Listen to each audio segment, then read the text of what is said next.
em virtude da realização do ENAD, né, que está se aproximando agora no final do ano, e com vários temas que a comissão decidiu, entendeu que eram importantes que os alunos que farão o ENAD estejam mais inteirados, né? E um deles é sobre inflação. Então, tem outros temas, né, sobre sustentabilidade, cidadania, Você está controle escutando, Jean? social.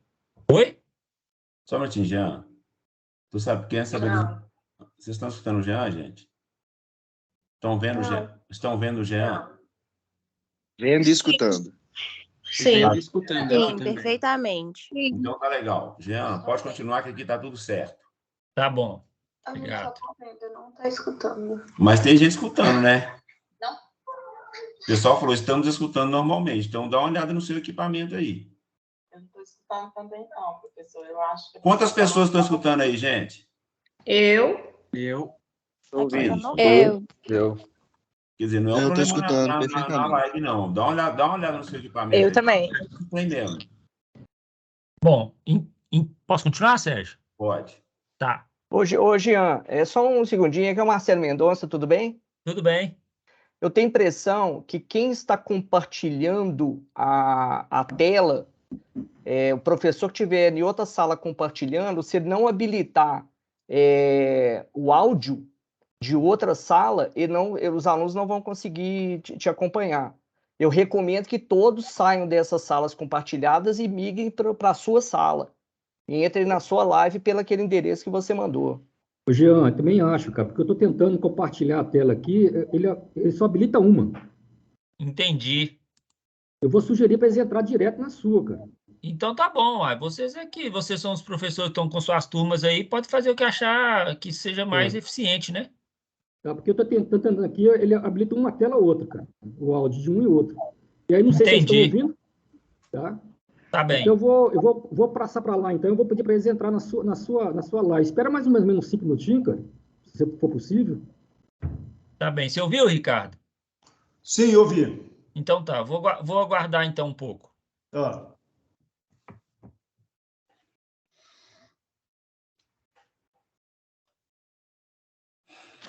Ô, professor Marcelo, é naquele link mesmo que você mandou lá no chat?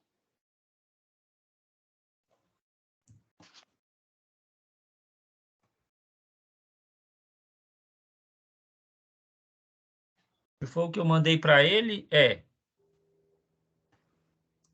Eu não sei se é esse, mas ele mandou um lá, eu entrei por aqui, eu vou ficar por esse mesmo. Ué. Beleza, então.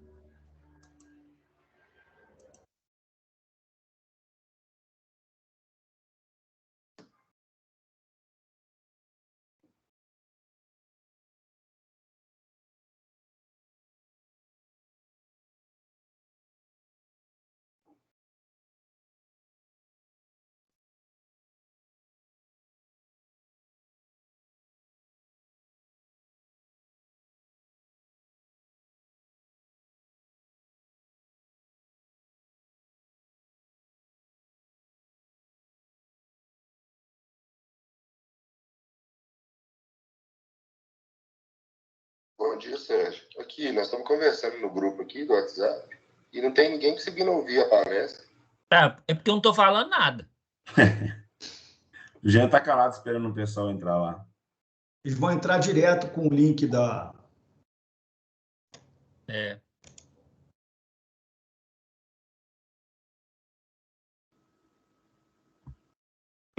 Agora apareceu você, Ricardo, aí. Eu abri de propósito para os alunos verem o coordenador. Ah, não, deixa aí, fica aí. Não, deixa eu fechar. Que susto. Sábado de manhã com cara de sono não dá, não. Que susto. E o Rubens colocou lá no grupo de voluntaria e dá certo, gente. Pode ir, Ricardo, será? Quem está ligando aqui? Deve ser algum professor. Ou aluno. Oi, Sérgio. Fecha seu microfone aí. Está aberto meu microfone. Pode falar, Maria Gorete. Fecha, eu quero conversar com você aqui no celular. Espera aí. Pode falar, Maria Gorete. É só dizer que estou ouvindo bem, estou vendo vocês também. Fecha Só aí. isso. Ah, Bom tá, dia, obrigado. Obrigada. Obrigado. Ó, Ricardo. Tem uns 90 logados aqui.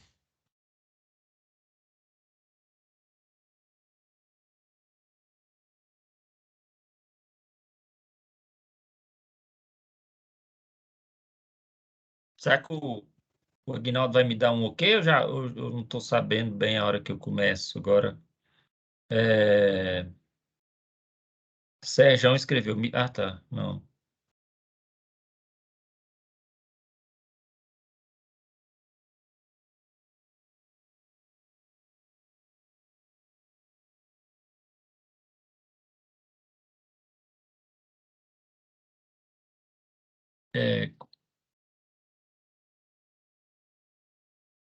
Acho que já está, né, Ricardo? Já tem 80 mais de quase 100 pessoas.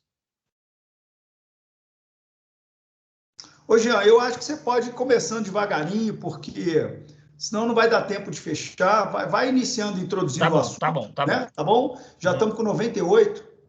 Você está vendo a minha tela aí com o slide? Tá vendo a tela. Agora, é só maximizar isso. Pronto. Tá bom.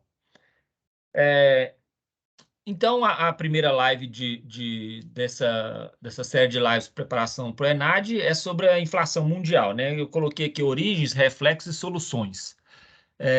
Bom, eu tenho acompanhado bastante esse movimento inflacionário no mundo e eu acesso revistas especializadas, né, em economia e macroeconomia, assim, pelo mundo. Então, eu vou acompanhando os dados e eu deixei para fazer essa palestra, preparar a palestra mais em cima da hora, não por um desleixo ou isso, mas para pegar dados mais atuais possíveis, sabe? Até de ontem à noite eu consegui pegar dados ou informações, ou seja, super frescas, tipo breaking news, tá certo? Bom, mas o que está causando essa inflação mundial, né? Então, a gente sabe que os efeitos da Covid, né, da pandemia, eles não foram somente na parte da saúde, né, digamos assim, que foi a pior parte, porque você tem vidas irrecuperáveis, né, e sequelas em tudo, mas é claro que a parte econômica ela está associada aos efeitos que a Covid gerou, né? Agora já está numa fase final, praticamente encerrada. E, bom, então, a partir de 2020, você teve aí um descompasso, né? Uma simetria entre oferta e demanda. Então, o que os dados mundiais do FMI, do Banco Mundial, percebeu é que, por exemplo, uma boa parcela de serviços e viagens, ela deixou de ser demandada, né, por causa das restrições e tudo mais, e migrou para o consumo de bens. Então, a renda das pessoas que não iam mais a restaurantes, que não viajavam e etc., migrou para consumo de bens. Então, você tem aí uma demanda que não era esperada, o que a gente chama de choque de demanda, né? Na verdade, para alguns economistas, houve até uma poupança forçada, não é? Então, porque só para você ter uma ideia, a cada pessoa que senta em um avião, 19 pessoas trabalham por ela, porque ela está sentada naquela poltrona ali do avião. Então, você tem uma série um efeito multiplicador muito grande, né? Tanto é que a Le Postiche, que é a fabricante de malas, pediu falência, né? Recuperação judicial, um ano depois da pandemia. A OPEP, né? Que a questão do petróleo também, ela gerou ali um descompasso. A OPEP resolveu reduzir a produção. A Organização dos Países Exportadores de Petróleo é um cartel, um dos poucos cartéis formalizados do mundo, né? Você teve ali problemas com fertilizantes, com a oferta de gás natural. Então, além disso, você teve já que a pandemia foi gerando restrições de locomoção e etc., algumas questões, alguns produtos, itens não puderam ser feitos online, obviamente, né? E além de trabalhadores dessas indústrias também contraíram a Covid. Isso prejudicou linhas de produção, né? Prejudicaram as linhas de produção. Então, um dos efeitos foi a produção de chips, né? Que são importantes para eletrônicos e automóveis.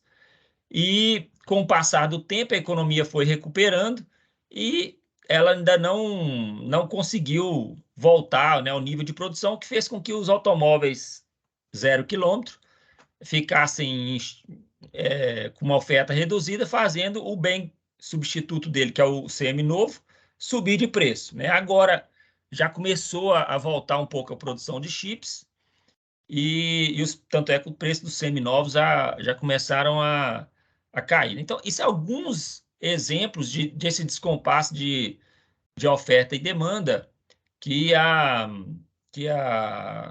pandemia causou. Por exemplo, materiais de construção, né? A gente sabe que as pessoas, eu brinco assim, a pessoa começou a perceber que tinha 5 goteiras na sala em frente à televisão que ele assistia, né? Aí, quando ele ficou em casa, é que ele percebeu. Aí que ele começou a reparar, né, nas questões de casa, ele começou a ficar mais tempo lá. Então, teve um descompasso aí nessa questão, certo? Eu não estou vendo se alguém está perguntando ou não. De vez em quando eu escuto um barulhinho. Deixa eu tirar aqui o WhatsApp, porque sair. Tá. Ok. A outra é a escassez, né, de oferta. Então, a gente teve a pandemia causando aí também descompasso e ajudando a gerar inflação. A outra é a escassez de oferta de produtos e insumos também, né? Insumos são até mais importantes em muitos casos, que são eles que geram produtos, devido à guerra, né? Começou em fevereiro, principalmente no mercado de commodities, né? Commodities, você tem uma das principais características dele é que são a cotação em nível mundial. Você não tem controle. Então, eles têm uma volatilidade muito grande. Então, os preços ficaram mais elevados, né? Então, com isso, uma das questões da guerra, que são múltiplos efeitos, né? Realmente o preço do gás, por exemplo. A China começou a demandar muito gás e a Europa, né, também está tendo esse problema com gás. O preço subiu demais e é uma oferta menor da Rússia. Ainda agora, a gente viu essa semana o Nord Stream 1, que é aquele gasoduto principal, foi aparentemente sabotado, né? E o que pode complicar mais ainda essa escassez de oferta, né? Há uma possibilidade, um termo que está sendo cunhado sobre inverno às escuras, que pode ser o próximo inverno europeu, se continuar desse jeito. Por exemplo, Portugal, a partir dessa semana agora, não sei se o professor Ronaldo, que ele está lá em Braga, ele já sabe disso, depois de meia-noite, nenhuma luz de Natal pode ficar ligada, só entre 6 e meia-noite. Depois de meia-noite tem que encerrar as luzes, assim, para já começar a economizar, né? Na Índia e na China, o preço do carvão subiu, eles já têm também outros modais, na China, né, tem outros modais de energia, então também é consequência da escassez de oferta de gás, né, de petróleo, e os grãos e minérios produzidos pela Rússia e Ucrânia subiram de preço, né, além da questão dos fertilizantes, né, que são produzidos em bastante intensidade pela Rússia, e muitos agora, de um tempo para cá, descobriram o quanto a Ucrânia era importante, né, em termos de produção de grãos, de cereais, digamos assim, né? Então, e ainda tem a restrição dos portos, né? A Ucrânia ficou um bom tempo negociando o não ataque, né, à exportação dos seus grãos, e principalmente para a África, né? Também era uma coisa assim. A ONU alegou questões humanitárias de permitir a Ucrânia continuar vendendo, muito mais que só arrecadar. Então, você teve aí um efeito cascata, digamos, e o curioso dessa questão da inflação é que ela é tão mundial assim que o combate também fica dificultado, né? Porque se tem uma questão... É como você ficar um pouco de passageiro num avião, num carro que perdeu o controle. O motorista está sem o controle do carro e você tem alguma coisa a fazer. mas é muito pouco, porque é uma questão mundial. Então, você tem algumas coisas a fazer que nós vamos ver já já, né? Então, primeiro, Covid. Segundo, essa escassez de oferta devido à guerra, né, principalmente. Outra questão, a origem, né, de ter causado esse aumento de preço. Estímulo fiscal e monetário durante a pandemia, ou seja, isso aqui é uma consequência já indireta da pandemia. Os governos em geral começou a colocar muito mais dinheiro em circulação, gastar também muito mais. Ele coloca dinheiro em circulação de duas formas: fazendo investimentos ou fazendo doações diretas, por exemplo, né? Ou aumentando pensões, dando subsídios, que a gente chama de impostos negativos. Então, eu coloquei aqui, ó, os gastos fiscais dos países, ou seja, né, no início da pandemia.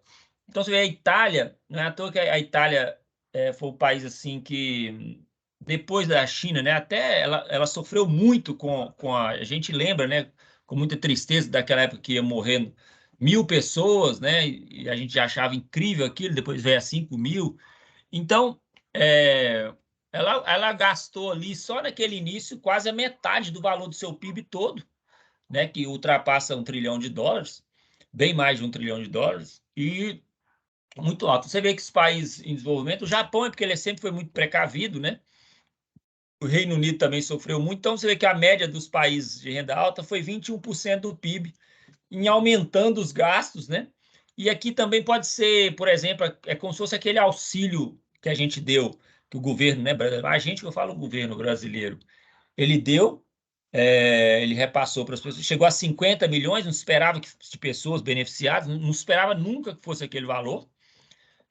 Os Estados Unidos deu cheque, né? Cheque até $4.800. O Canadá deu $1.500 a cada 15 dias também. Então, o Reino Unido, então os países foram gastando assim por transferência direta, né, aos seus cidadãos. Os Estados Unidos até foi meio uma crítica que se tem é que foi meio indiscriminado, assim, por exemplo, um gerente de uma empresa grande, tipo uma telecomunicações, também recebendo cheque de $4.800. Na verdade, eu cheguei a ver um print desse cheque, uma pessoa me mandou, e achou um pouco exagerado. Alguns no New York Times alegam que essa foi a causa da inflação nos Estados Unidos, né? Que você está recebendo dinheiro e sem muito critério, né? Enfim. Você vê que a média dos países com renda média já é bem menor. Na verdade, a média é a metade, né? Se a média do renda alta é 21, a média aqui dos países com renda média foi praticamente a metade. A metade seria 10,5, né? O Brasil está aqui intermediário. Você vê que aqui depende muito da orientação, né? Também política ideológica de um governo, mas o Peru também sofreu muito com a Covid, né? Então depende também o quanto um país gastou, mas o Brasil gastou pouco, ou o Chile gastou pouco, depende muito. Esses outros países, você tem tendência mais, por exemplo, Estados Unidos, você tem o trabalhador não é tão protegido quanto é no Brasil, então aqui talvez justifique os Estados Unidos ter gasto mais dinheiro do que no Brasil, por exemplo, né? Aqui a gente tem uma rede de proteção formal via CLT, que os Estados Unidos não têm, então pode ser uma explicação, né? Embora a Índia, por exemplo, gastou só 10%. Eu tenho uma amiga professora indiana que o governo foi seriamente criticado por isso, né? Mas também você tem que ver que a Índia é uma população gigantesca, então fica difícil gastar muito mais, né? Enfim, eles também subestimaram um pouco os efeitos da Covid no início. Acharam que a vacina deles ia ser mais rápida e não aconteceu. Até que você tem aí países já, como a Rússia, que gastou um percentual de PIB pequeno, mas assim, você pensar em PIB, 6, 2, 1% é um valor muito grande. Então, esse dinheiro que chegou na economia também provocou inflação e queda nos juros, né? Juros é o preço da moeda. O quanto você me cobra para deixar o seu dinheiro comigo? Isso é exatamente os juros, né? Então, isso é natural. Se tem mais dinheiro em circulação, o valor daquilo que está em circulação cai, ou seja, os juros caem, né? As pessoas tendem a comprar mais e aí os preços tendem a subir. Além disso, tem uma crise hídrica, né? Quer dizer, um conjunto de fatores, é como explicar a queda de avião, né? dizem, pessoal entendido aí de aeronáutica, que um avião nunca cai por uma razão só. E também não é à toa que ele tem vários comandos para se resolver uma situação, né? Então, aqui também foi a mesma coisa. A inflação foi uma perfect storm, ou seja, a tempestade perfeita, acontecendo várias coisas ao mesmo tempo, que ajudaram a causar essa inflação mundial. Uma delas é a crise hídrica, né? Aqui, até um pouco tempo atrás, você tem as hidrelétricas reduziram a sua produção, né? Fica escassez de chuva. Acho que em janeiro, aqui em Belo Horizonte, nem aconteceu aquela tragédia toda, né? De chuva imensa, já tem um bom tempo que não chove, inclusive. Justamente parou de chover, parou de cobrar umas bandeiras, né? Assim, uma coisa bem estranha. E o Brasil está tendo que usar termoelétricas que são mais caras, né? Na verdade, por exemplo, a Alemanha, ela reativou, ela ia fechar agora 2 usinas nucleares, ela alterou o seu cronograma, vai manter essas usinas nucleares. Outros países vão construir mais usinas nucleares, que era uma coisa assim impensada.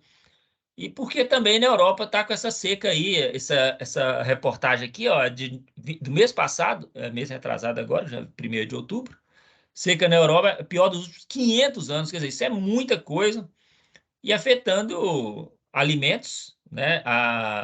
Tá bem mais caro, e o fornecimento de água potável, transporte de carga. Então, isso naturalmente tende a levar à inflação, né? Por exemplo, os ingredientes, estava vendo ontem, os ingredientes de um McLanche na Europa já aumentou 13%, né? Então, fica difícil, né? Uma coisa que você consegue observar é um preço relativamente igual, independente do câmbio, em qualquer país em termos de McDonald's, mas já não consegue mais isso, né? Então, essa seca também está causando isso na Europa, né? Fazendo com que os preços subam, né? A água é fundamental na produção de alimentos, né? Principalmente. Outra questão é o câmbio desvalorizado no Brasil, né? Então, aqui eu já coloquei no Brasil, mas também você tem outros, né? Turquia, Argentina, com câmbio muito desvalorizado.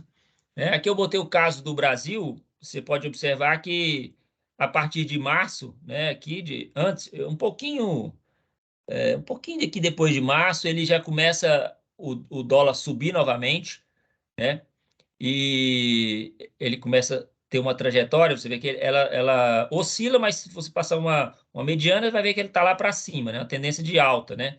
E agora, ontem já estava 5,40, né? Eu fiz um post recentemente. Fiz um post dia 20, em agosto, final de agosto, quando estava 5,13, e agora já está 5,40, né? E aí, nesse post eu tinha dito que eu imaginava que ia subir, que ia para 5,50 no final do ano. A gente já está em 5,40, né? A expectativa é que vá para 5,90 em meados de julho de 2023. Ou seja, daqui 8, 9 meses ele chegar a 5,90. Então, por enquanto, o que está acontecendo esse dólar? Incerteza, no caso do Brasil, é incerteza política também e saída de capital estrangeiro que aconteceu em 2021, né? E justamente por causa dessa dúvida, né, na questão política e também porque você tem uma expressão chamada flight to safety, que é voo para segurança. É quando o dólar, quando tem algum problema no mundo, onde tiver dólar, ele tenta migrar para os Estados Unidos, voltar para os Estados Unidos. E aí falta dólar naqueles países, principalmente os emergentes, e o câmbio desvaloriza, né? A taxa de câmbio aumenta, né? A taxa de troca aumenta, você precisa de mais reais para comprar um dólar, ou mais lira turca e etc, né? Eu digo assim, quando a gente está triste, muitas vezes a gente quer voltar, triste durante a rua ou em qualquer lugar, a gente quer voltar para casa. Você chega em casa, você sente mais seguro e tal. E o dólar é a mesma coisa, né? Então, é como um coelhinho, né? Qualquer balançadinha lá na moita, o coelho foge. Então, o dólar é esse caso aí. E aí você começa... Então, qual que é o efeito que isso tem na inflação? Ora, boa parte do que a gente usa de insumos e outros produtos, inclusive, são importados, ou tem cotação em termo mundial. Esse produto não usa insumo em dólar, por que o preço subiu? Certamente você tem um problema de demanda, mas também pode ser porque ele tem mercado lá fora. Então, você prefere vender lá fora do que aqui, a não ser que você aumente o preço. Então, o câmbio, além de outro efeito ruim, é que o Brasil fica devendo mais quando tem o câmbio desvalorizado, né?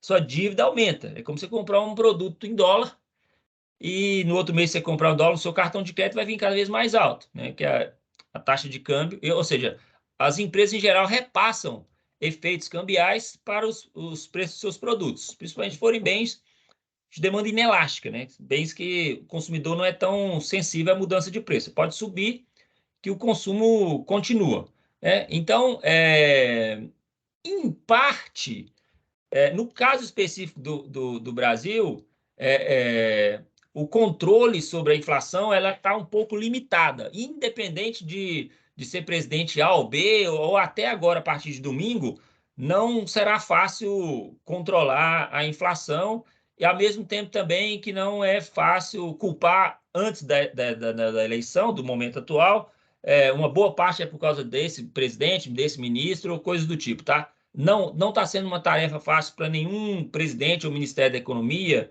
ou Conselho Europeu controlar a inflação. Não há um consenso entre os presidentes de bancos centrais sobre qual que é a medida para se combater a inflação nesse período. Tipo, se a dosagem é agora ou não. Tanto é que os bancos centrais europeus começaram a aumentar juros mais tarde do que o Brasil, tá? Bom, aí eu coloquei algumas especificidades, não são muitos slides, tá? São 17, faltam poucos. Aqui eu coloquei o salário, esse gráfico eu peguei ele ontem, e o salário, o mercado de trabalho nos Estados Unidos está muito aquecido, né? É uma coisa assim, muito complicada. A produtividade do americano é muito alta e eles atuam em setores de tecnologia, né, que estão em alta. Então, você percebe aqui, ó, depois que, até mesmo durante a pandemia, ele conseguiu ficar relativamente estável, olha. Como se tivesse ali 2020, 2021, tá certo, você tem uma queda aqui depois de 2020, uma queda que também não é muito acentuada, parecida com a de 2018, mas depois você tem um disparo aqui, ó. Você tem pessoas voltando a trabalhar sem ser home office, outros querendo trabalhar home office. Muitos trabalhadores, eu tenho alguns contatos nos Estados Unidos e de economista, então, dizendo que assim, tipo, para o cara aceitar voltar a trabalhar presencial, teve que aumentar o salário dele em 50%. Só não, eu quero agora é home office. Não, mas eu preciso de você aqui, então, mas então me dá uma recompensa. Então, muitos outros descobriram novas formas de trabalhar, e isso também fez, não é só porque o mercado aumentou, os Estados Unidos está vendendo mais, não. Também porque as pessoas começaram a ter novas perspectivas de trabalho, porque muitas também tiveram que se virar, e aí a hora que o mercado reaqueceu, elas começaram a ter maior poder de barganha para voltar para os seus antigos empregos ou novas ofertas de trabalho, né? A rotatividade também está muito alta nos Estados Unidos, porque estão tendo novas oportunidades. Então, é uma situação difícil. A Argentina está com a disparada da dívida externa, para variar, né? Eu estava vendo um gráfico da dívida externa argentina, é um problema crônico, né? Ou seja, é um país que depende muito de... Ela não tem poupança doméstica, ela precisa muito de recurso externo, é um governo que sempre gastou demais. É uma das razões. A Argentina, em 1906, ela tinha o mesmo... Se tivesse DH naquela época, ela teria... Morar na Argentina dava o mesmo nível de bem-estar que morar nos Estados Unidos, né? E o nível de bem-estar do argentino foi só caindo, né? E uma das explicações oficiais é o gasto maior que a arrecadação, governos corruptos e facilidade de tomar empréstimos externos com juros pós-fixados, então, o que é um perigo. Ou seja, você pega um empréstimo, só vai saber o juro que você vai pagar na época do vencimento. Isso é muito complicado, né? E no caso da Turquia, são interferências do governo do Banco Central, né? O governo, ele é do Recep Erdogan. Eu tenho um artigo com o professor turco também, Ele estava dizendo, olha, mas esse presidente, ele controla também o Banco Central. Então, mesmo que você tenha políticas racionais que devam ser feitas pelo Banco Central, o governo não deixa, né? Então, se o Banco Central acha que tem que subir os juros, o governo acha por uma razão que não tem que subir, ele não deixa. Então, não é um Banco Central independente. Por isso que a Turquia está com uma das maiores taxas, se não for a segunda maior taxa de inflação no mundo. A lira turca desvalorizou demais, né? Isso é um problema, porque a Turquia precisa de muitos produtos importados, então fica muito complicado, né, para ela, né? Aqui você tem uma inflação mundial, né? Você pode perceber pela coluna da tabela do lado esquerdo do Banco Mundial o quanto que a inflação aumentou de 2020 para 2021. Né? Aqui você já tem um claro efeito da recuperação da economia em 2021, a partir de julho, com a disponibilização da vacina, né, da retomada da economia.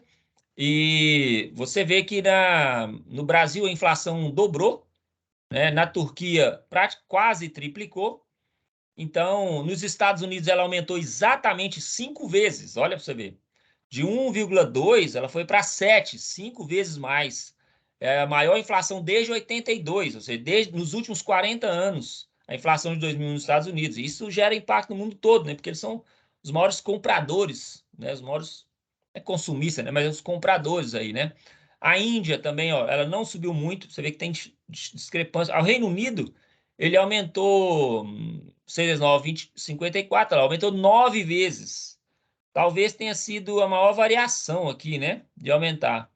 Se bem que a União Europeia inteira estava com deflação em 2020, passa a ser uma inflação de 5%. Quer dizer, a recuperação da economia em 2021 vai pegar aí fortemente nos dados de inflação, né? Aqui você pode ver a inflação no Brasil depois de maio de 2020, maio de 2021, ó, no gráfico à direita, você vê que tanto para os Estados Unidos quanto para a zona do euro, a elevação da inflação, né, dos indicadores, ela é acentuada. Aqui no Brasil começou a cair, aqui porque a gente foi um dos primeiros a começar, nós fizemos, acho que 9 altas consecutivas na Selic para fazer baixar a taxa de juros. A gente já baixou antes. Nosso Banco Central tem um certo grau, um bom grau de independência. Então, você vê que a nossa curva de inflação ela começou já a cair, né, antes dos outros países, que ainda em maio ainda estavam subindo. Eles demoraram, tiveram um delay aí para aumentar a taxa de juros para combater a inflação. Então, até maio elas já estavam subindo. Na verdade, continua subindo, né? Na Inglaterra soltou ontem, a gente vai ver aqui já já. Olha para você ver, ó. Eu coloquei esse breaking news, foi uma reportagem que eu peguei ontem, ó, aqui, ó. 30 de setembro de 2022. Ontem, eu peguei isso aqui, eu colei aqui do lado. Inflação da zona do euro bate recorde, atingindo 10%. Né? Então, principalmente, energia e alimentos. Né? Quando o JK investiu em usina hidrelétrica de Furnas, usina hidrelétrica de Três Marias, DEC 70, usina Tucuruí, Angra 1 e Angra 2, o Brasil já estava sendo visionário que o problema de energia seria problemático. Até hoje não foi resolvido, né? A dependência energética. Tem muito mais efeito no PIB do que se pensa, né? Então, ela empurrou a inflação, né? Fez com que a inflação subisse muito, atingindo 10%. Você vê aqui, ó, que em julho eu puxei uma seta, que em julho agora estava 8,9, agora já está 10, né, da zona do euro. Né, também influenciado pela inflação do Reino Unido, que acabou de subir, acabou divulgado de subir. A Alemanha vai divulgar essa semana. Então, você vê a Turquia com 79,6, quer dizer, muito alta, né? A Argentina muito alta, do G20. A Espanha não faz parte do G20, mas ela é convidada, está com 10,8. Né? Então, você vê que ela pega vários continentes aqui, uns mais, outros menos, e a inflação está aí, né? Bastante forte. Aqui a inflação da zona do euro, esse gráfico é muito, muito claro de ver, o aumento assim absurdo da inflação de 2000, aqui deve ser 2021, que já está na metade entre 2020 e 2022, você vê o tanto que ele sobe aqui para chegar em 10%. Você vê que praticamente não tem uma oscilação para baixo, é praticamente uma pequena acomodação e ela dispara. Quer dizer, isso para um mundo europeu, praticamente uma boa geração lá não conhece inflação. Ela estava próxima de zero há 22 anos atrás, tem uma geração, 2 gerações quase, que não deve estar muito assustada com essa elevação de preço, né? Isso prejudica turismo, prejudica tudo, prejudica exportações europeias, né? Se o preço interno sobe, tudo lá fica mais caro, inclusive o produto deles. Então, isso pode afetar o PIB, né? Pode não, vai afetar o PIB, né? Aí, quais são as soluções? A solução tradicional, qualquer uma, é elevar a taxa de juros. Isso aí em qualquer livro de economia. Tudo bem, quando você tem inflação de custos, fica complicado elevar a taxa de juros, né? Mas é uma solução ortodoxa. Existe divergência, mas é a solução mais tradicional usada no mundo todo, pela maioria dos países, depende um pouco da ideologia do ministro da Economia, é elevar a inflação, né? A gente elevou a inflação bastante. Deixa eu ver se tem aqui o Brasil elevando a taxa Selic, olha. Ela cai de 2017 para cá, vai caindo, fica um bom tempo no 6,5%. 2019 ela cai, 2020 ela chega a ser um patamar absurdo de 2 pontos, né, de juros, e aí ela começa a subir sem parar, já controlando a inflação. Foi uma atitude corajosa e bastante preventiva, tinha chegar em 13,75%. E agora a gente está aqui em setembro com 13,75%, não se sabe bem para onde vai aqui. Então, alguns economistas achavam que ela já ia começar a virar agora, tem a primeira quedinha de 0,25, mas ela não.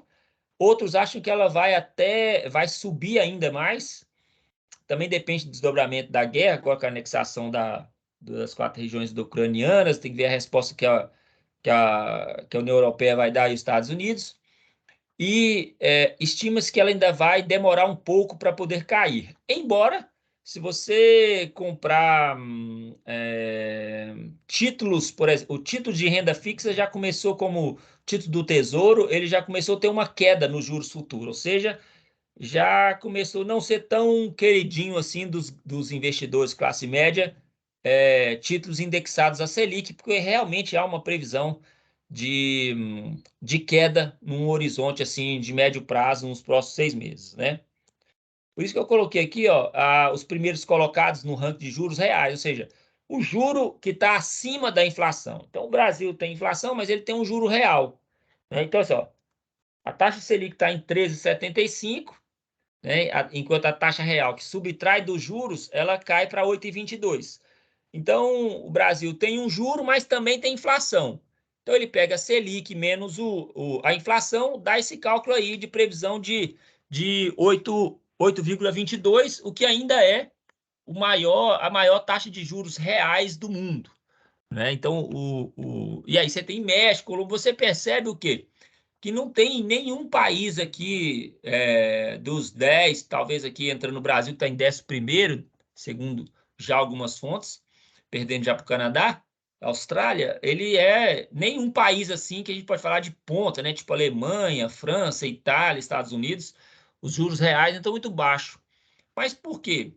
Aqui você tem aqui, ó, os últimos colocados, ó, nessa posição. Porque os juros reais são os juros nominais, são a Selic, menos a inflação. Se esse juro real tá com essa... Aqui tá tudo negativo, gente. Eu esqueci de colocar o menusinho aqui, tá? Então é menos 3,86, menos 3,38, menos, tudo menos. Porque, como esse número aqui dá menos, se o juro real tá dando menos, é porque a inflação tá maior do que o juro nominal. Porque senão não daria negativo essa equação de juros reais. Entende? Então, além da inflação estar alta, então o que está acontecendo? Esses países estão tendo uma resposta demorada para subir suas Selics, seus juros nominais.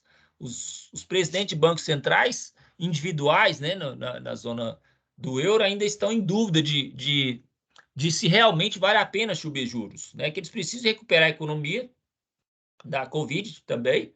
Então, há em dúvida. Por isso que esses países ainda estão com negativo, digamos assim, né? Se a Alemanha com menos 5,21 de juros reais, é que o juro mesmo está lá no banco, está muito menor do que a inflação, certo? Você não tá de jeito nenhum está compensando investir, colocar, guardar dinheiro nesses países, de jeito nenhum. Quer dizer, é como se você colocasse R$100 no banco e fosse sacar 95 na Alemanha no final do mês. Não faz o menor sentido, né? Aqui você tem o ranking de juros nominais. Agora, de setembro, é como se fosse a Selic da Argentina. Você pensa uma Selic na Argentina de 75%, é a mesma coisa de um médico ver que a pessoa está com febre de 79 graus. Quer dizer, não tem menor condição, né? O Brasil está com a segunda taxa de juros nominal do mundo. Em termos de juros reais, é a maior do mundo. Mas a inflação aqui no Brasil já começou a cair, né? Próxima à deflação. Já vi por quê também. Então, você tem aí, ó, os países... aqui você também não tem nenhum país assim... Você tem aqui o BRIC, né? Que tem aqui o Brasil, a Rússia, enfim, né? Com juros nominais. O par da América Latina. Aqui esse já mostrei, estou acabando. Aqui eu coloquei uma figura feita pelo Banco Mundial, né? De países que aumentaram pelo menos 0,75 na sua taxa Selic, ou mais, entre agosto de 2021 e setembro de 2022. Você vê, 17% só dos 40 países aqui mantiveram, que ela fez que a Bloomberg fez, né, também, que mantiveram seus juros, mas você vê que a Europa praticamente toda e aqui do lado das Américas, né, aumentaram sua taxa de juros em no mínimo 0,75, né? Mas isso é muito, em termos de inflação é muito, você não pode ficar aumentando taxa Selic. Eu falo Selic, né, gente, porque é o Sistema Especial de Liquidação e Custódia. Em outros países tem os seus nomes próprios. E 77% elevaram, né, suas taxas de juros, né? Isso aponta também para uma recessão, né? A presidente lá, um presidente do Fed, do Federal Reserve, do Banco Central Americano, não. A gente não se precisar de jogar os Estados Unidos numa recessão para combater a inflação, é um remédio que vale a pena. Então, só nisso já arrepia, né? A bolsa já cai e não consegue, né? Você já sabe que é como você ter que comer demais e tomar chá de boldo depois. Quer dizer, você precisa, não tem outro jeito, né? Vai ter que aumentar. Agora, tem outra saída? Tem outra solução? Tem. Uma é cortar impostos sobre itens essenciais. Agora, então, o governo brasileiro fez vários cortes? Fez. Os outros também fizeram? Fizeram. Aqui a gente tem o ICMS, né? Eles não têm, a maioria tem IVA. Então, esse país, França, reduziu o gás, a energia, Portugal, Reino Unido, Alemanha, Espanha, ou reduziu a tarifa sobre gás, ou deu cheque, né? Portugal deu cheque de 125 euros para quem ganha até 2.600 euros, para ajudar a pagar, né?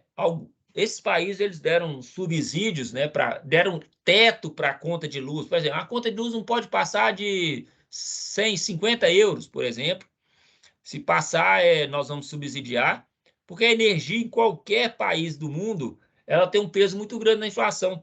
Só um parênteses, o que define os componentes, o peso de inflação, de um item da inflação? Quanto mais um item específico é consumido pela coletividade, maior é o peso dele. Então o presunto entra na inflação? Pode até entrar, mas o peso é tão pequeno que é irrisório, porque não é consumido pela coletividade. Agora, feijão, energia, gás, transporte público, é uma massa muito grande, a própria cesta básica. Então, qualquer movimentação de itens de preço ali tem um efeito muito grande. Então, isso aqui faz com que é como se os preços não subissem, as pessoas não sentissem tanto a inflação, porque o governo está subsidiando. O problema é que quando você corta imposto, você está cortando receita, né? Então, isso aí, a geração futura, que não é tão longe assim, ela vai ficar acabando por isso. Países que estão mais endividados, no caso do Brasil, que tem uma situação fiscal de gasto mais complicada, é muito perigoso fazer isso. Nós vamos ver no próximo slide, faltam só 2 slides. E, por exemplo, cortar gasto público, em muitos casos, se for mal gasto, ele gera inflação. Por exemplo, quando você tem um parente no interior, sua família é de lá. Quando chega a notícia que o governo vai fazer uma obra, ou que o governo vai fazer, ou que vai chegar uma empresa, o aluguel das casas começa a subir, o preço das coisas começa a subir, o preço da mensalidade da escola, vai vir muita gente. Isso é um efeito multiplicador natural. Então, quando o governo gasta, ele joga dinheiro na economia. E dependendo desses gastos, se for um gasto via reajuste salarial, aí que é complicado. Você não tem nada justificando, né? Em tese, por que nos Estados Unidos tem pouca inflação? Porque o mercado é muito competitivo. Você negocia salário direto com o seu patrão. Se para você ter um aumento de salário, você tem que justificar com a sua produtividade que agora você produz mais com menos, ou o mesmo tanto com menos tempo, ou menos insumo, e você gerou um ganho adicional para sua empresa, a ponto de agora poder dividir com você. Então, o preço não sobe, o preço para o cliente, para o consumidor não sobe, porque você está produzindo mais com menos, o custo é o mesmo, o lucro do dono aumenta, o seu salário aumenta, sem ter que repassar para o consumidor. Então, a inflação é controlada desse jeito também, além de ser um mercado com mais competição. Você tem dezenas de empresas aéreas, aqui no Brasil você tem 3, você tem muito mais bancos nos Estados Unidos do que aqui, bancos regionais, então isso ajuda os juros, por exemplo, a diminuir.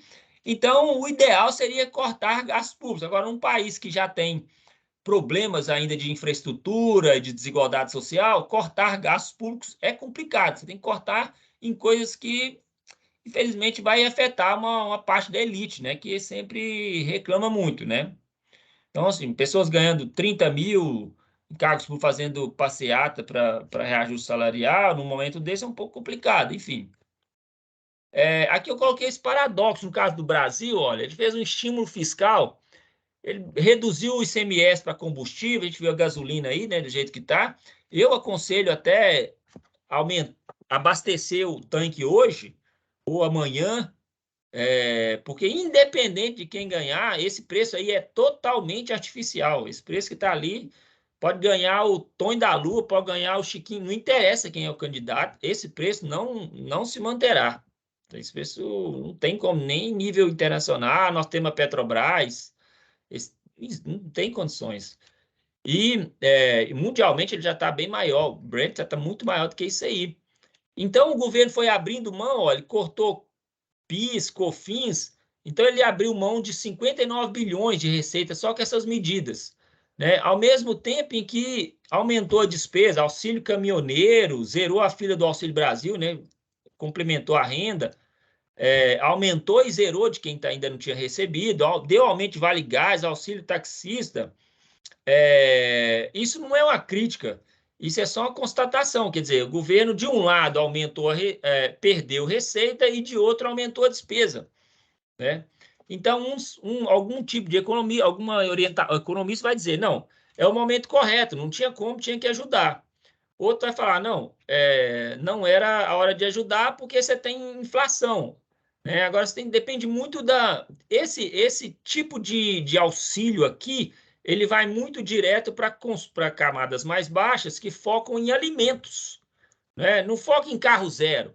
Então, se foca em alimentos, principalmente, e combustível e tal, você pode haver um aumento de preço, naturalmente, né? Então, comer mais carne, comer mais coisas que é correto. Então, como essa renda foi destinada para camadas que mais precisam, o que é óbvio, você tem um consumo de coisas mais básicas, principalmente alimentos, roupa e tal. Ou seja, essa despesa que é para ajudar pessoas que estão sofrendo com a inflação, elas destinam dinheiro para setores que têm muito peso no cálculo da inflação, aumentando a demanda ali. Por isso que eu coloquei um paradoxo. Não é fácil, né? Nem à toa que não forma tanta gente em economia, porque é um curso difícil. Muitos dos nossos remédios, os efeitos colaterais podem ser até a morte, entende? Então, o grande trabalho do economista é achar o ponto de equilíbrio, até onde deve ir com a dose até quando eu devo aumentar o juro para combater a inflação, mas não jogar a economia em recessão, né? Então, são essas questões que são difíceis. Por fim, acho que o último slide aqui é a perspectiva, né? Então, se isso der certo, que os governos estão fazendo, principalmente no Brasil, esse ano ainda a expectativa é que encerre lá com 13,75, mas que já no meio do ano ela cai para 11,25%, até chegar em 2024, 2025, cair para 8%, 7% ao ano. Depois da Covid, todo mundo ficou muito esperto com previsão, tipo assim, muito complicado, né? Assim, tudo mais constante, espera-se que não tiver outra guerra, se a guerra não ampliar, né? O professor Ricardo sabe muito melhor que eu e que nós sobre isso, aí você tem uma previsão do mercado se acomodando e pode baixar a Selic, que a inflação estará sob controle. Você vê que a expectativa de inflação, ó, se você olhar 2023, 2025, 2023, já é uma queda bastante considerável, né? Que aqui conta bastante segundo semestre, né? A própria Argentina, ó, espera que caia, né? Então, Angola, França, ó, a expectativa da França é de cair bem mais para 2027, né? As economias avançadas, é sair de 5,7 para 1,9. Na verdade, para finalizar, economia é muito de ciclos, né? Você tem, é igual profissões, algumas profissões têm um ciclo muito bom, depois elas caem, depois elas sobem. Então, você combate a inflação com taxa de... A economia cresce, tem mais dinheiro em circulação, as pessoas têm mais renda, você tem que... A inflação sobe, você tem que jogar juros, fazer outras políticas. Aí abaixa de um ponto que começa a ter uma recessão, uma deflação, e aí você tem que melhorar a economia um pouco de novo, e aí você diminui os juros, a economia recupera. E entre esses ciclos, né? Você vê, década de 70, Brasil, JK, Brasil cresceu muito. Aí você tem uma pequena recessão em 63, 62, 63. Aí a economia melhora a década de 70, milagre econômico. Aí o Brasil tem a década perdida, década de 80, um horror. Aí o Brasil, depois do Plano Real, recupera. Depois ele cai de novo, não consegue 2008 com aquela crise. Então, o mundo é feito de ciclos em economia, né? E a recuperação de economia depende das curvas. Tem uns que demora mais, é mais invertido, tem outros que ela é mais achatada. Então, tem países que têm mais crises menos demoradas para recuperar. Tem países que têm menos crises, mas elas demoram mais a recuperar. Então, o que torna mais difícil o trabalho, mais interessante, né? Mais desafiador.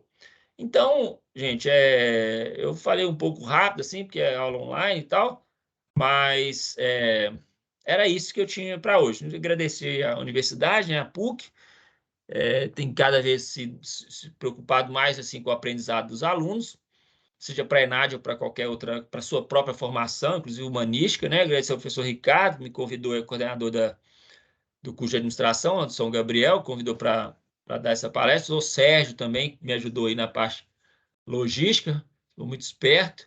Professor Marcelo, né? Professor Marcelo Mendonça, da aula de economia brasileira e outras disciplinas, professor José Aguinaldo, aula de estatística, PO, pesquisa operacional. Professor Ronaldo André, que foi avisado assim, né? Tem umas questões operacionais para a gente resolver, mas prontamente ajudou aí, trazendo seus alunos, participando, enfim. Era isso. Quem quiser fazer alguma pergunta, quem for aluno meu e fizer pergunta muito difícil, perde um ponto automaticamente, beleza? Parabéns, Jean. Ótima palestra, cara. Muito boa. Adorei. Obrigado. Vamos atender primeiro as dúvidas dos alunos, depois eu tenho duas perguntas para fazer para você. Tá bem. Mas o Kevin Stefano está com a mão levantada desde o início. Não sei se o Sérgio chegou a olhar quem mais. Mas vamos lá, aproveita para fazer pergunta. Mas muito boa. Gostei demais. Obrigado. Temos 160 alunos presentes aqui, ó. Muito bom. Muito alto, né? Tá ótimo, tá excelente. Tô com mais reputação aí do que aqui em casa. Santo de casa não faz milagre. Faz não. Diga lá alguém, então. Tem duas mãos aí. Se quiser abrir o microfone e perguntar, é melhor, viu, Maria Goretti. Eu posso? Bom dia. Eu queria perguntar sobre o cálculo do preço do combustível. Por que ele sempre é calculado em dólar e qual que seria a maneira do Brasil ter uma outra política de preços? Se tem que ser assim mesmo, porque o que eu tenho observado, a gente vem observando e vem sofrendo muito com essa política de preço da Petrobras, e esse governo está tentando diminuir o preço, como o senhor falou, ficticiamente, a gente sabe disso, que o preço do combustível ele afeta diretamente a vida de todos, né? Então, ele puxa, logicamente, a inflação mais ainda para cima. Por que a política de preços ela é feita dessa forma? Entendi. Quando eu disse ficticiamente, assim, eu até acho que praticamente qualquer governo, de qualquer ideologia, faria esse tipo de coisas, tá? Tem alguma... Médico homeopata e alopata, em alguns casos, eles convergem, tá? Então, não é uma crítica, não. Mas, por exemplo, se você trabalha numa empresa, você é uma CEO, uma administradora de uma empresa, que você tem 50% do que você produz comprado pelo exterior e 50% do que você produz vendido internamente. Então, você, de certa forma, boa parte, você tem um mercado internacional, né? E existem outros produtores, outros de seus concorrentes, que produzem exatamente o que você produz, como uma commodity, por exemplo, que varia muito pouco, em outros países, lá na Turquia, lá na França, Austrália, etc. Eles também têm, vamos supor, hipoteticamente, essa mesma divisão sua, 50% para cá e 50% para lá, ou até mais, né? Então, existe um produto que tem um mercado internacional e que faz com que a cotação seja internacional. Vou dar um exemplo bobo que eu já dei na sala, mas ele é didático. Por que o chimarrão, eu fiz doutorado no Rio Grande do Sul e no Nordeste, por que a tapioca não tem cotação internacional, não é igual a preço da Petrobras? Porque ele é um produto local, é um produto regional. Então, ali, ela não precisa de ver nada, aquela pessoa que vende tapioca ou que vende chimarrão, não precisa de ver a oscilação, como é que os compradores internacionais estão comprando, vendendo, etc., esses produtos. Então, é uma coisa que, em tese, não tem muita solução. Por quê? Não tem muita, não, tem pouquíssima solução. Uma possível solução seria o Brasil especializar em refino de petróleo, porque o petróleo dele, o Ricardo poderia dizer, pode me corrigir, ou por estar errado ou porque ele é meu chefe, mas o Brasil é muito bom em petróleo cru, tá certo? Então, ele é especialista em captar petróleo em profundidade muito grande, mas ele importa petróleo refinado. Então, ele está sujeito a esse tipo de coisa. Se ele conseguisse, mesmo assim, ser totalmente independente de importação, além de tirar petróleo, refinar, já botar ele prontinho, ele veria assim, bom, nós somos uma empresa, a gente precisa de dar lucro. É uma empresa que dá muito imposto para o governo e dá dividendos, porque muitos brasileiros e estrangeiros têm ações. E aí o preço internacional seria, vamos botar aí, R$10 do coisa, e vender aqui por 5 seria muito complicado. Muito complicado. Você administrando uma empresa dessa, você fala, puxa vida, vou vender tudo que eu tenho para aqui por 5, se no mercado se eu podia vender também a 10, é muito complicado. O preço das suas ações iriam cair muito, porque quem é que queria investir numa empresa dessa, que pode vender a 10 fora e a 5 aqui? É o mesmo caso do café. Não tem isso, mesmo que você use esterco para plantar lá o café, adubar, é um produto, ou seja, não é esterco, não tem cotação em dólar, ficaria muito complicado você não seguir o mercado internacional, porque você tem clientes internacionais, né? Então é uma situação muito, ainda mais o petróleo, que é historicamente, né, um produto assim, talvez, né, Ricardo, um dos mais internacionais, né?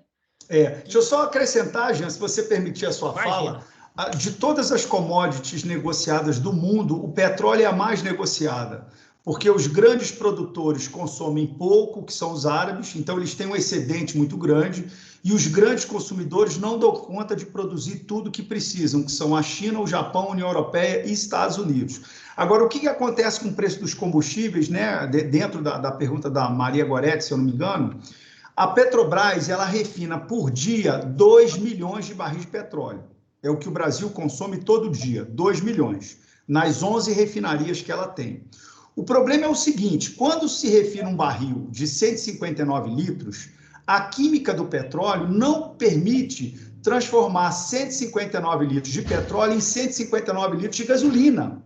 Então, assim, 159 litros de petróleo rendem, por exemplo, 40 litros de gasolina, 30 de óleo diesel, 15 de querosene e os outros derivados. Então, o que acontece? Esses 2 milhões de barris por dia que a Petrobras refina vai dar uma quantidade limitada de gasolina e óleo diesel por dia. Essa quantidade limitada não é suficiente para abastecer todo o território brasileiro com gasolina e óleo diesel. Então, a Petrobras, embora ela seja autossuficiente em petróleo no Brasil, ela tem que importar no mercado internacional gasolina e óleo diesel para suprir a demanda. E quando ela compra gasolina e óleo diesel dos Estados Unidos ou de outros países, ela paga isso em dólar. E aí, quando sobe o preço do petróleo no mercado internacional, sobe o preço de todos os derivados. Por isso que ela adota essa política de oscilação de preço. Tanto é que subiu, ela aumenta o preço da gasolina e do óleo diesel, quando cai, ela baixa também. Então, ela faz a política das grandes multinacionais de petróleo, porque a Petrobras, embora ela seja estatal, né, Jean? 70% das ações da Petrobras estão na mão de investidores privados. E eles não querem deixar o governo usar a Petrobras para segurar a inflação. Eles olham a empresa como uma organização, né? Exato. Aí, mas agora, ainda bem que o Ricardo estava aí. Ok, deu para entender. Na verdade, o que o país tinha que fazer, professores, é investir, então, em tecnologia mesmo, para melhorar e fazer o refino aqui, como o professor João falou. E tem a questão do pré-sal também, que ao invés deles investirem neles, eles estão vendendo, né? E aí vai ficar cada vez mais caro, eu vejo assim. Porque, olha só, a Petrobras refina 2 milhões, mas ela produz 3. Então, esse excedente de 1 milhão, ela exporta. O que acontece? Ela tem que construir mais refinarias no Brasil. Ela fez isso, ela construiu Abreu e Lima, em Pernambuco, e construiu o Comperj no Rio. Mas a Lava Jato paralisou as obras porque superfaturaram 4 ou 5 vezes. Então, a corrupção, ela acaba sangrando, ela acaba prejudicando a evolução econômica do país. Entendeu? Então, assim, ela está atrasada com a inauguração dessas refinarias para resolver esse problema do gargalo. Mas, gente, a estrela aqui é o Jean. Eu sou um humilde observador aprendendo aqui sobre economia. O dó de mim. Ô, Jean, Oi. Aqui é o Paulo. Você acha que o mercado de carro elétrico pode ameaçar? Pode ser uma solução, por exemplo? Não sei. Isso, boa, Paulo. O Ricardo falou um negócio aqui e a Maria Goretti, eu fiquei pensando. O presidente da Volks disse em julho que não compraria mais carro combustível fóssil, ele não compraria. O Paulo Guedes, independente de a pessoa ter restrição a ele ou não, ele disse, olha, é um exagero, mas tem um fundo de verdade. Fundo. Em 2030, a Petrobras vai estar valendo muito menos. O Ricardo fez uma palestra espetacular, realmente a maioria, disparado, os alunos comentou, né, sobre a qualidade dos dados, da didática, mostrando aquele gráfico composto com as várias fontes alternativas, né, biomassa, solar, eólica, elétrica, etc. Então, eu acho que isso, sabe, pode ser que uma pessoa, um economista de São Paulo me disse, não sei se é verdade, que uma boa parte do lucro da Petrobras estava sendo destinado para pesquisa de fontes alternativas com medo da própria não existência dela no futuro. Entende? Como o Zuckerberg está com medo do Facebook desabar, metaverso e tal, esse pessoal já está pensando nisso. Então, é claro, dizem que no Brasil o petróleo ainda vai ser muito mais utilizado do que em outros países, porque a nossa carro elétrico, essas coisas no Brasil não é fácil, né? Então, mas não vou dizer que é uma ameaça, mas é alguma coisa que vai contribuir para cair o preço de petróleo. Minha expectativa, minha coisa como economista, o seu Ricardo, que é especialista em energia aí, mas pode ser que sim. Né? Se você tem um bem substituto, a ideia é que o preço do outro caia. Né? Que você tem mais competidores, né? Você tem mais alternativas. Né? Se a petrolífera não investir em fontes renováveis, como você está falando, Jean, ela tá fadada a deixar de ser uma empresa lá na frente, né? Porque um dia o petróleo não vai ser mais usado, né? Mas vai demorar ainda, mais uns 60 anos, 50, 60 anos. Mas os carros elétricos, eles tendem a reduzir lá na frente a demanda por gasolina. Mas isso é coisa para 15, 20 anos, né, Jean? Exato. Na Europa, uns 10 anos, 15 anos, né, Ricardo? É quem está mais avançado, né? Restrição ambiental. Diga. Que é o Kelvin. Sabe o que me lembra nesse ponto? É a Motorola e a Sony, quando já estavam lá bem tranquilas, né, com os celulares, e não quis, por assim dizer, investir ali no smartphone. Eu vejo esse mesmo paradoxo aqui para as petrolíferas, né? Eles estão ali no máximo, somos, entre aspas, dependentes do petróleo, por assim dizer, no mundo. E por que não elas não serem, de fato, o motor que vai gerar as novas energias daqui a 30 anos? É um investimento de médio e longo prazo. Exato. É delas que tem que vir, né? Elas não podem fazer o mesmo erro da Motorola ali e perder oportunidade gigante. Kodak, né, o Kelvin? Kodak, etc. Exato. Mas, Jean, primeiramente, bom dia a todos. Eu levantei a mão para comentar de um primeiro assunto que você trouxe lá no início da sua apresentação, que é a inflação mundial e as suas origens, né? Você trouxe alguns eventos que a gente, de fato, tem vivido, a questão dos chips, que não acompanharam a recuperação da economia. Tivemos casos ali na Europa do preço de gás devido à maior demanda da China e oferta da Rússia, entre outros tópicos que você trouxe. E tudo quanto você falou ali me remeteu à matéria de negócios internacionais, porque é ali que a gente vê como os países cresceram ao longo do tempo, ao longo dessas últimas décadas, os negócios internacionais em si. Como os países estão cada vez mais, as empresas, suas operações estão cada vez mais internacionalizadas, né? Vem peça de tudo que é lugar do mundo, eles enviam o seu produto para tudo que é lugar do mundo, e isso gera aí a globalização, né? E com um evento de escala mundial, seja a pandemia, seja a guerra em si, Ucrânia, somado ao que pode vir a acontecer internamente nos países, nós vemos como a inflação em si, né? Eu diria inflação, mas como ela está tão enraizada a esses eventos mundiais, devido à globalização que cresceu nesses últimos anos. Porque se um país fosse mais, entre aspas, fechado, ele poderia sofrer menos com essa inflação mundial, com esses eventos mundiais. Mas como a gente está em um período em que a globalização cresceu muito e continuará crescendo, por assim dizer, a gente vê como a gente foi afetado em virtude da globalização. Então, assim, não é uma pergunta, é um comentário. Eu gostaria de ouvir vocês comentando sobre também, para a gente debater um pouquinho sobre o assunto.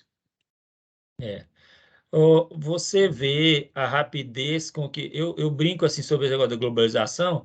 Se fosse há 15 anos atrás, aquele negócio de caçar Pokémon ainda não tinha nem chegado no Brasil ainda. Enquanto eu estava procurando Pokémon ali no Shopping Oi, o pessoal já estava achando Pokémon, né? Você vê o que é uma globalização, um exemplo bobo. Mas a gente sabe,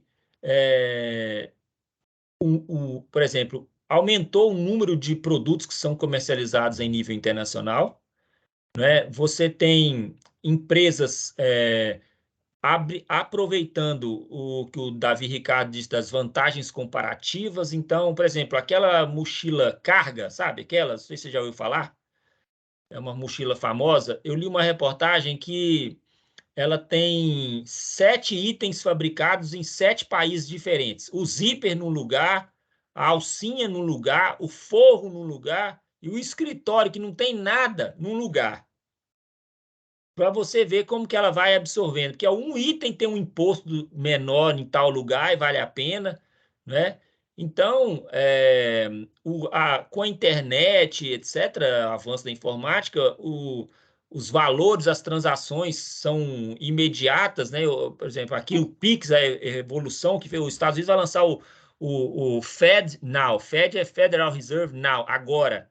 E vai lançar em 2023 também para acelerar as transações, né? É até um concorrente do PayPal, não sei se você também conhece, deve conhecer, se trabalha em banco.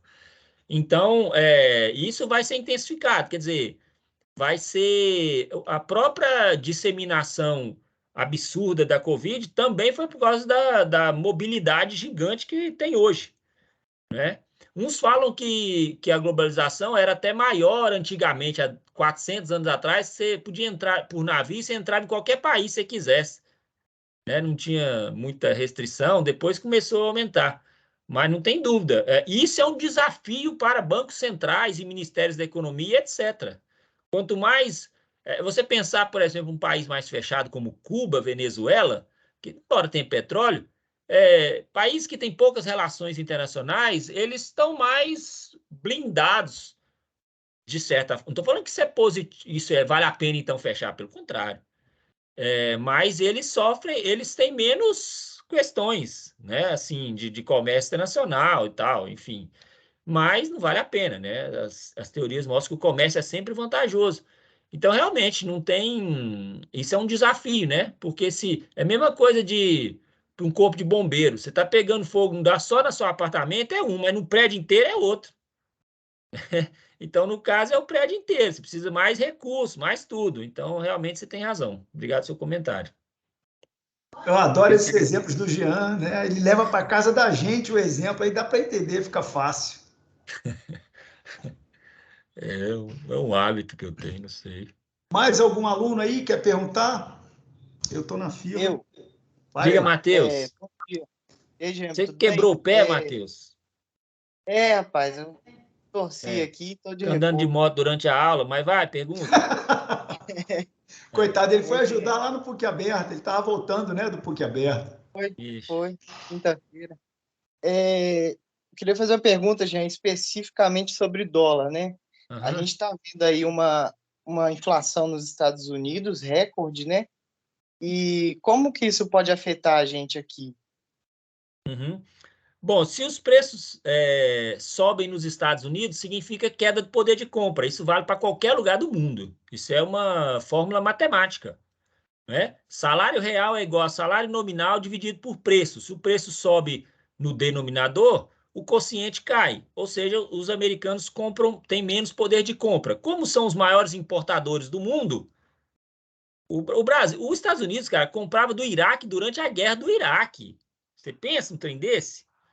Então, é a mesma coisa da Rússia estar comprando coisa da Ucrânia durante a guerra, porque eles são consumidores. Então, isso significa o quê? Que o maior comprador do mundo vai comprar menos a partir de agora, porque o seu poder de compra é menor, está menor. Então, é isso que faz as bolsas mundiais caírem, né? Então, é ruim. A gente não quer que o nosso melhor, mesmo que a gente não goste, a gente não quer que o maior comprador da nossa empresa entre em dificuldade. Então, ninguém quer. A gente chama isso em teoria da captura. Um país fica tão grande que ele captura os interesses dos outros, entende? Mesmo que a Arábia Saudita, que tem outra orientação religiosa dos Estados Unidos e tal, mas os Estados Unidos compram petróleo, a relação comercial é muito grande, entende? Então, é isso, afeta nesse sentido, sabe? E aí os Estados Unidos têm que aumentar juros. Outra consequência, os Estados Unidos têm que aumentar juros para combater a inflação. O investidor americano pensa, o quê? Aqui é um país seguro e tal, vou tirar dinheiro que está lá na Argentina, lá na Turquia, lá no Brasil, vou fazer ele voltar aqui. É melhor a renda fixa com um pouquinho mais alta aqui do que lá naquela economia com um pouco de incerteza. O dólar volta para lá, o dólar sobe aqui porque ele está mais escasso, você tem desvalorização, tudo que a gente precisa importar continua caro. Entendeu? Fica mais caro. É complicado. Além da dívida, né? Entende? Então, por incrível que pareça, a teoria da captura diz que a gente acaba sendo obrigado a torcer para o país que não gosta só porque ele compra muito. Ele ficou tão grande que ele capturou. É como a ANAC. A ANAC, essa Aviação Nacional Civil, de certa forma, ela é capturada pela Azul, Gol e TAM.